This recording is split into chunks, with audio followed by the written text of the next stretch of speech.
আমরা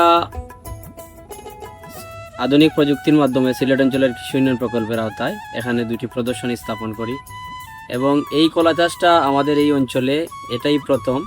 এটা আমরা প্রাথমিকভাবে পরীক্ষামূলকভাবে করি।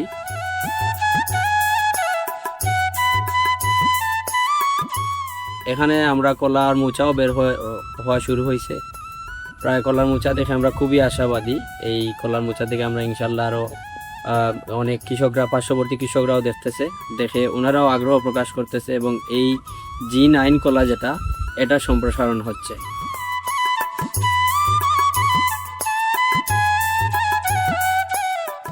তো এটা আমরা আসলে বর্তমান যে অবস্থানে আছে, আমরা এটা বলতে পারি যে এই G9 কলাটা আমাদের অঞ্চলের জন্য, আমাদের এই গোয়েনঘাট উপজেলার জন্য খুবই সম্ভাবনাময় একটি ফসল হতে পারে এবং কৃষকদের মধ্যে এই ফসল নিয়ে অনেক উদ্দীপনার তৈরি হয়েছে এবং কৃষকরাও নতুনভাবে এই ফসল আবাদের আওতায় আসতেছে।